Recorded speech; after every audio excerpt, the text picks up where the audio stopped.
जय करौली सरकार। जय करौली सरकार जय की। करौली सर। कहाँ से और क्या नाम है? नागपुर से गणेश जाना मेरा नाम है। गणेश जी, जो सबसे पहला क्वेश्चन कि जीवन में करौली सरकार आने से पहले क्या चल रहा था, वो हलचल क्या थी? करौली सरकार आने के पहले जैसे 2015 में इनका थोड़ा सा कुछ माइंड डिस्टर्ब था या कुछ ऐसा था कि मुझे और कुछ करना है, मतलब अपने कारखाना और दुकान के अलावा भी कुछ करना है। इनके फ्रेंड ने बोला कि गणेश आप एक काम करो, आ जाओ कलकत्ता, मैं आपको बहुत अच्छा बिजनेस सेटअप करके देता हूँ। तो इनके दिमाग में उनकी बातें इतनी बुरी तरह घर कर गई कि और ये कुछ सोच ही नहीं पा रहे थे। हमने ये बोला कि देखिए हाँ, नागपुर में रह के जो हमने आज तक कमाया है और जो किया है, तो लोग गांव से बेच के शहर में आते हैं, बिजनेस को बड़ा करते हैं। आप बिजनेस को छोटा करके आप गांव में बसना चाहते हो, जहाँ बहुत छोटा सा गांव है, तो गांव के लोगों को हम नहीं जानते। कलकत्ता में बिजनेस करना चाह रहे थे या मतलब क्या? हमारा ससुराल है कलकत्ता या नागपुर? जी जी, कलकत्ता। इनका घर है वहाँ, बचपने से पैदाइशी मेरा वहीं का है। वहीं का है, और मैं 82 से नागपुर में हूँ, 1982 से। अच्छा, किसी ने ये बताया कि यहाँ से व्यापार उठा के हम जाएं, पूरा बंद करें और बंद अपने करने हाँ के लिए नहीं बोला था कि यहाँ भी चलेगा और वहाँ भी करो, तो ऐसा तो बोला सिर्फ था। जीवन में ये हलचल थी, तो बहुत छोटी सी हलचल है, और क्या था? वो बताइए। वही बता रही हूँ। तो मतलब ऐसा हुआ कि इन्होंने बहुत अपना माइंड इतना सेट कर लिया कि नहीं, मुझे वहाँ भी बिजनेस करना है धीरे-धीरे नागपुर और का धीरे पत्ता धीरे देना है, वहीं नागपुर गाँव का में बंद शिफ्ट हो करना है, जाना वहीं शिफ्ट होना है, ऐसा उन्होंने सोचा था। और काफ़ी पैसा 4-5 करोड़ रुपए कलेक्ट करके वो कलकत्ता गए, वहाँ खेती खरीदी, घर बनाया, मतलब सब कुछ अच्छा किया, बिजनेस भी बना किया और फॉर्म भी तैयार किया प्राइवेट लिमिटेड के लिए, उस इससे जाना पोल्ट्री फार्म के नाम से। फिर धीरे धीरे धीरे धीरे इतने वो हो गए कि उन लोगों के लिए उन्होंने क्या माइंड पे कर दिया था ये तो नहीं पता, लेकिन किया था तो बहुत कुछ सोच के किया था, बहुत कुछ। और हम लोगों को तो इतना मालूम नहीं था, ये हम तंत्र मंत्र ये तो सब जानते नहीं थे। तो हम वहाँ गए और उनके चुंगल में हम लोग इतनी बुरी तरह फंस गए, धीरे धीरे हमारा पैसा भी चला गया, माइंड भी डिस्टर्ब हो जो गया। वो बोलते गए वो हम करते गए। जो वो हम बोलते रहे ये करते रहे, मैं मना करती रही, ये नहीं माने, बिल्कुल उनके ही रंग में रंग गए। वो तांत्रिक के पास लेके गए, इनको ताबीज पहनाई, अपने बस में पूरा कर लिया, घर की किसी की बातें नहीं सुनते थे। मतलब हम लोग अभी यहाँ आने के बाद मतलब पूरा नया अवतार है, हम लोगों का नया जन्म है, ऐसा कह सकती हूँ। बहुत डूब गए। कर्जा भी हो गया और पूरा इनको पूरा कैप्चर कर लिया गया। हम लोग वहाँ इतनी बुरी तरह फंस गए, हमारे पास ऐसा लोग नहीं थे कि हम इनको बचा के लेके आए, ऐसा। तो वहाँ भी देखिए 100 लोग बुरे होते तो उसमें भी एक लोग ऐसा होता है कि भगवान को मानने वाला होता है, जो उन्होंने वहाँ से हाँ मुझे लाए समझा बुझा के। फिर 1.5-2 महीना तो दिमाग ही काम नहीं करे, बिल्कुल सुन्न हो गए, क्या करे क्या नहीं करे। फिर धीरे धीरे घर में झगड़ा, अशांति, कर्जा हो गया, सब कुछ चलते रहा। फिर लॉकडाउन का भी चालू हो गया। अब करे तो क्या करे, घर चलाने की परिस्थिति नहीं था, ऐसा हाल हो गया था हमारा। फिर ऐसा लग रहा था बस सुसाइड कर ले, कहीं भाग जाए, छोड़ दाए, मैं इसको मार दूँ, ये सोचता है ये इसको छोड़ के भाग जाओ, बस यही घर में रोज काला झगड़ा, मारा पीटी, यही चालू था। बिजनेस बिल्कुल शून्य होते जा रहा था, हो ही गया था। हमारा कोई अस्तित्व तो बचा नहीं था। हम सोच रहे थे बस हमारी ये डीएन है, खत्म है, इसके आगे अब कोई रास्ता नहीं बचेगा। लेकिन किसी को बोल नहीं पाते थे, जो भी होता था अंदर ही अंदर हम लोग घुटते थे, लड़ते थे, लोगों के सामने एक्टिंग करके जीते थे। उसमें जब वो वहाँ पे गए तो उन्होंने आपको लगा कि आपके ऊपर कोई तंत्र कर दिया गया, हाँ। और पूरा दिमाग जो है वो हम वही सुनते थे, हमारा विचार कुछ नहीं चलता था। ऐसा करते करते बस वहीं पे जो प्रॉपर्टी था, जो भी कुछ बैलेंस था, जो भी कुछ सोना चांदी था, सब बेचना, वो गांव में ले जाकर लगाना, बेचना और ले जाना। कौन क्या कर रहा है, उसके क्या इस्तेमाल कर रहा है, कुछ नहीं पता। धीरे धीरे धीरे धीरे यहाँ नागपुर से ख़त्म हो गए, वहाँ पर भी व्यापार चलने अलग नहीं रहा। देखा, समझ में आया जब कि ये तो सब उनके लिए कर रहे, हमारे लिए कुछ नहीं कर रहे। हाँ, मैंने वही 5 करोड़ वो जो आपका जमा पूंजी था वो चला गया, इसके अलावा कर्ज हो गया। कर्ज भी हो गया, फिर इनको लाना ही मुश्किल हो गया था ना। उन लोगों ने इतना जाल में घेर लिया था इनको कि मैंने सोचा मैं अकेली हूँ और यहाँ एमपी में मेरा मायका है, यहाँ की लड़की हूँ, नागपुर में रहती हूँ, कलकत्ता जाना मेरे लिए बहुत डिफ़िकल्ट होता है ना। तो मैंने कहा कि सोचा कि इनको कैसे लाऊं, किसी तरह उनसे लड़ के झगड़ के, ये तो कुछ बोलते ही नहीं थे, बिल्कुल शून्य हो गए थे।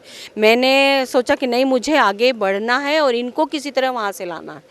फिर बहुत लड़ाई झगड़ा अशांति बहुत हुआ, लेके आई नागपुर, नागपुर लेके आई, मैंने यही एक बात बोला कि जो गया सो गया, बस आप यहाँ बैठ के काम करो, अच्छी तरह मन ही नहीं करो। लगता था दुकान में दोबारा बैठने की इच्छा नहीं होता था, शर्म भी लगता था, डर भी लगता था, मन ही नहीं लगता था, कुछ नहीं, बस घर में बैठे रहना, चुपचाप खाना, और ऐसा लगता था कि आज रात को झूल जाएंगे, आज फांसी लगा लेंगे, बस यही मन होता था। तो विचार ये घाटे की वजह से आता था या तंत्र की वजह से आता पता नहीं, कुछ समझ भी नहीं आता था कि हम क्या कर रहे, क्या सोच रहे, हम करें तो क्या करें, क्या नहीं करें, कुछ पल नहीं घाटा होता है तो इंसान एक बार फिर सेटअप कर लेता है, अगर उसमें गुण है, हुनर है, तो फिर से सब कुछ हो जाता है वापस। लेकिन वो तंत्र को काटना बहुत भारी और बहुत कठिन चीज़ है मेरे हिसाब से, क्योंकि इनसे ज़्यादा तो मैंने झेला है, वो 5 साल मैंने बहुत झेला है, इनकी मार भी खाई हूँ, गाली भी खाई हूँ, इसलिए मुझे समझ रहा है कि मतलब मैं किस पोजीशन में थी। फिर एक बार ऐसा हो गया, हम दोनों का बहुत लड़ाई झगड़ा हो गया, कुछ इनके परिवार वालों से भी मेरा मन खूब, वो जो मैं नहीं चाहती थी वो करना चाहते थे। इनफैक्ट इनसे भी एक्सपेक्ट करते थे कि मतलब ये भी वही लाइन पे जाएं। उस समय फिर मेरा एक युद्ध चालू हो गया। फिर मेरी फ्रेंड हैं, गुजराती हैं वो, सुभाष भाई, और उनकी मिसेस बहुत अच्छे फ्रेंड हैं इनके, उनकी वाइफ मेरी बहुत अच्छी फ्रेंड है, तो उनके पास गए। उन्होंने पता नहीं देखा होगा वीडियो, हम तो नहीं जानते थे यहाँ के बारे में। उन्होंने मुझे बताया कि भाभी एक काम करिए, आप इतनी दुखी हो कि हम दोनों का डिवोर्स तक होने को आ गया था, अभी 2 साल पहले की बात कर रही हूँ, 2020 में शायद। तो उन्होंने बोला कि आप एक काम करिए, किसी भी तरह आप करौली सरकार चले जाइए, मुझे इतना यकीन है कि वहाँ जाके आपका प्रॉब्लम सॉल्व हो जाएगा। तब फिर मैंने इनको बोला कि ठीक है, आप एक काम करिए। उन्होंने बोला वीडियो देखिए, तो हमने वीडियो देखा, यूट्यूब चालू किया, वीडियो देखा और बहुत अच्छा लगा। आप दोनों ने वीडियो देखी या एक आदमी? हाँ, दोनों ने वीडियो देखा। हम लोग रात को 2-2, 3-3, 4-4 बजे रात तक वीडियो देखते थे और गुरुजी की बातें सुनते थे और कई भक्त लोगों की भी बातें सुनते थे। उसी में हम लोगों को इतनी श्रद्धा आ गई थी, जो हम सोचते थे एक एक करके हमको वो मोबाइल में जवाब मिलते क्या, फिर बस तलब रहा था कि कब जाएंगे। हम मुझे भी ऐसा लगा कि नहीं, मुझे वहीं जाके कुछ रिलीफ मिलेगा। लेकिन लॉकडाउन हो गया, उसके कारण हम लोग 1 साल बहुत तकलीफ में रहे, आ नहीं पाए। फिर लॉकडाउन थोड़ा खुला तो हमने दिसंबर में, हम लोग 2021 के दिसंबर महीने में आए, रात को निकले, बताया नहीं, मेरे मायके गए, मेरे भतीजे को लिया और हम लोग आए। सुबह यहाँ पहुँचे, दरबार आए, दर्शन किया, तो बहुत अच्छा लगा, थोड़ी जानकारी भी ली। 1 घंटा यहाँ रह के सब जानकारी लेके फिर निकल गए। फिर बस मौका ढूंढते रहे कि फिर कब आके अपन हवन शुरू करें। कुछ दिन बाद, मतलब जनवरी में 2022 को ना, नहीं 2021 की बात है, शायद 2020 में हम लोग एंडिंग में आए थे, दिसंबर में, और 2021 में हम लोग जनवरी में यहाँ आए। फिर यहाँ आए, हवन करना शुरू किया। तो जैसे हमने एक हवन किया तो हमको उसी में ऐसा लगा कि नहीं, हमारा कुछ तो भी अच्छा हो रहा है, धीरे धीरे। हाँ, हम लोगों को आगे क्या करना है, तो पहले हम जीरो थे, समझ भी नहीं आता था। लड़ाई झगड़ा होना कम हो गया, एक दूसरे की फीलिंग समझने लगे, बच्चे भी ठीक हो गए, घर भी अच्छा रहा, बहुत अच्छा रहा। 2-4 हवन करते करते हमने यहाँ पहले ही खेत खरीद लिया था, मतलब कलकत्ता से आने के बाद, इनका मन रखने के लिए, क्योंकि इनको खेत पसंद है, तो हमने नागपुर में लिया, बेचे, फिर वो पैसा लेके यहाँ पे यहाँ खेत खरीदे। फिर कुछ काम आगे नहीं बढ़ रहा था। दुकानदारी का जो हमारा सोने चांदी का जो काम था, जो हम कारीगर, हमारे कारखाना है बड़ा, 40-45 लोग काम करते थे, वो भी धीरे धीरे कम होते होते 6-7 में पहुंच गए। अच्छा, बिजनेस किस चीज़ का आपका? हमारा गोल्ड ज्वेलरी का काम है। मैं बड़ा मतलब बचपन ही से कारीगरी का काम करता हूँ। धीरे धीरे नागपुर में आए 82 में, फिर वहीं पे और काम सीखे, फिर धीरे धीरे कारखाना खोले और 40-50 लोग हमारे पास काम करने लगे। फिर इनका दिल बहलाने के लिए हमने ज़मीन खरीदा, खेत खरीदा। मैंने भी परमिशन दिया, क्योंकि मुझे तो ऐसा हो गया था नफरत सी कि भाई नहीं करना है अभी कुछ। फिर इनका मन बहलाने के लिए हम कहे ठीक है चलो खेत देखते हैं। खेत लिया, 1 साल रहा, 2 साल रहा, खेत का कुछ काम ही नहीं बढ़ रहा था। और ऐसा था कि जो हम सोचते थे कि यहाँ से पैसा आएगा, हमारा खुद का ही पैसा कुछ ऐसा अटका था कि नहीं आ रहा था। फिर हम यहाँ 2-3 हवन होने के बाद से पता नहीं बाबा ने क्या चमत्कार किया, तो वो नहीं बता सकती। सब कुछ होने लगा, धीरे धीरे खेत हमारा 1 साल, अभी 1 साल हुआ है, 1 साल आई थिंक 3 महीने हुए हैं। 1 साल 3 महीनों में हमारा खेत जो देखते हैं ना, तो वो बिलीव नहीं कर सकते कि हमारी खेती इतनी सुंदर है। हमने लौकी लाई थी आज, अपने खेत की लौकी है, संतरे का बगीचा लग गया है, बोरिंग हो गई, घर बन गया है, फार्म हाउस बन गया है, बहुत अच्छा लगता है। वहाँ भी हमने एक हवन किया था। तो गुरुजी को बैठाए भी हैं, बाबा जी को आसन भी दिया है खेत में। बहुत अच्छा लगता है। अभी ऐसा लगता है कि हम यहाँ आके, पहली बात तो कि हमारा दूसरा जन्म हुआ है। एक जन्म तो हमारा वेस्ट हो गया था और मैंने सोच लिया था कि हम मेरी ज़िंदगी तो नहीं सेट होगी, ऐसा लगता था मुझे। लेकिन हमको यहाँ आने विश्वास के ही नहीं हो बाद रहा था कि हम दोबारा आगे कभी और जिएंगे, कुछ करेंगे, ये हमको विश्वास ही नहीं था। हम सोचे बस खत्म, यही हमारा आखिरी सफर है, जो होगा यहीं पे होगा। और हम इसके पहले भी कहीं भटक लिए? बहुत जगह गए। इतना भटकी हूँ, कोई तांत्रिक नहीं बचा है। देखो मुझे अब बुरा लगता है। तांत्रिक, कोई मंदिर, कोई मस्जिद, जिसने कोई जो गुरुद्वारा, क्रिश्चियन मंदिर, यानी जिसने जो भी बोला है इनको बचाने के लिए, इनको बालाजी ठीक से करने लेते के हुए, लिए, साईं बाबा से हर लेते हुए, गिरजा से लेते हुए, मस्जिद, कहीं अपन हर छोड़े नहीं। जगह गए हम लोग। हर तन लाखों मतलब लाखों रुपया बर्बाद पूजा किए। पाठ, लाखों पानी की तरह पैसा बहा दिया, लेकिन कुछ भी हासिल नहीं हुआ। भरोसा ही उठ इवन गया था क्या होता भगवान था, से। 4 दिन थोड़ा ठीक लगता था, 5वें दिन और ज़्यादा कुछ होने लगता था।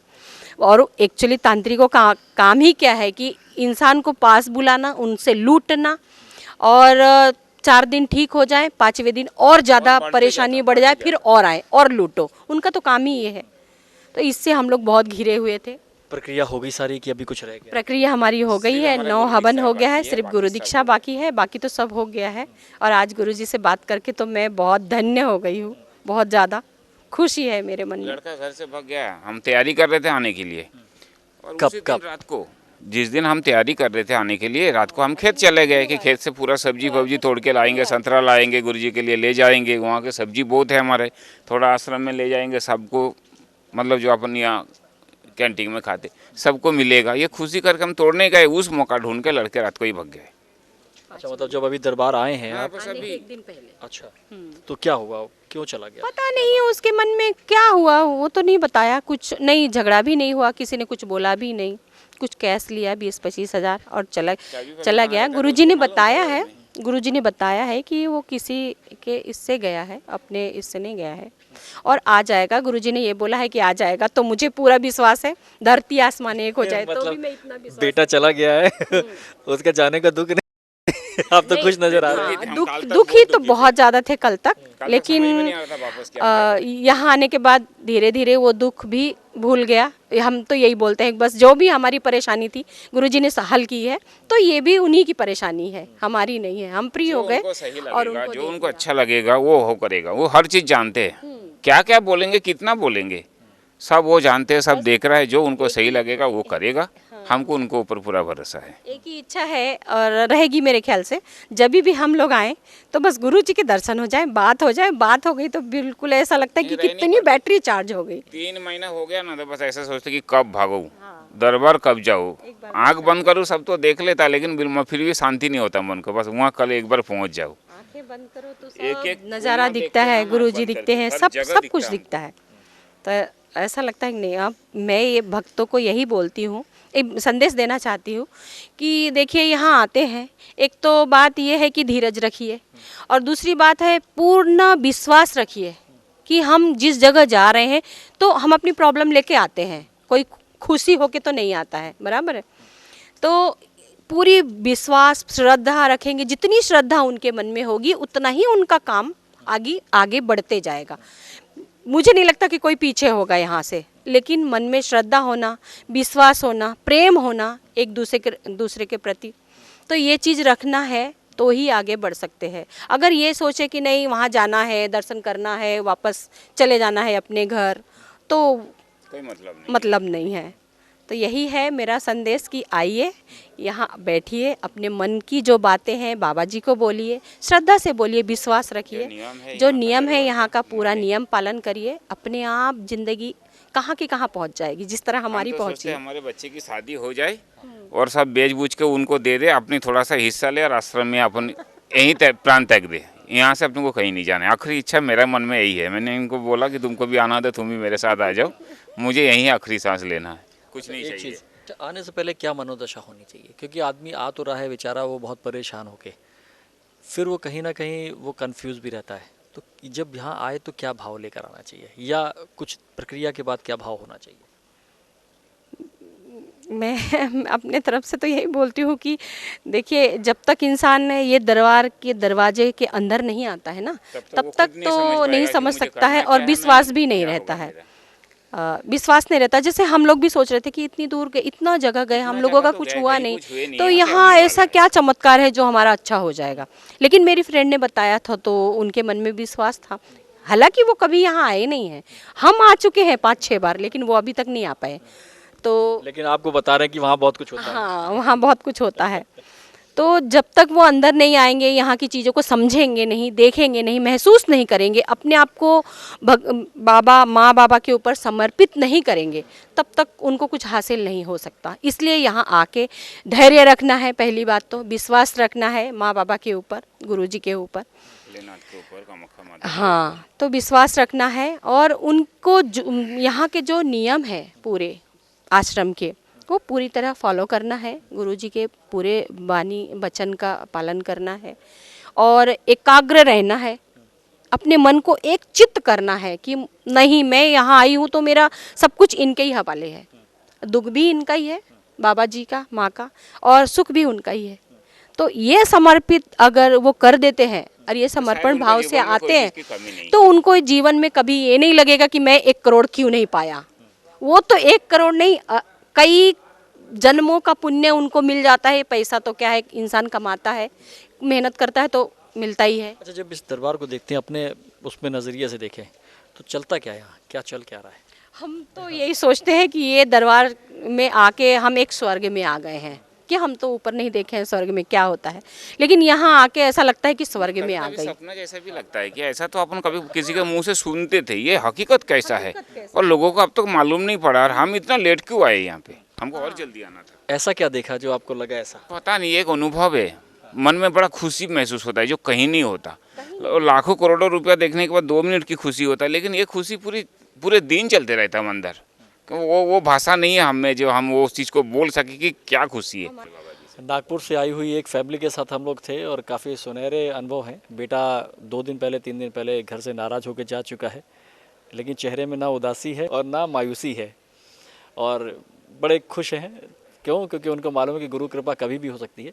इसीलिए हम लोग कहते हैं ये चमत्कारिक दरबार है, ये करुली सरकार है। आगे भी चर्चा में बने रहेंगे, तब तक के लिए जय करुली सरकार।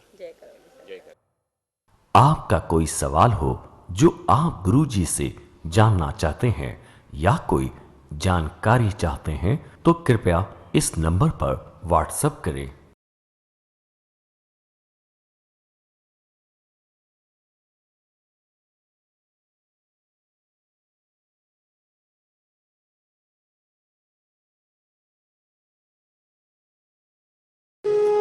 भक्ति 24 धर्म का नया स्वरूप।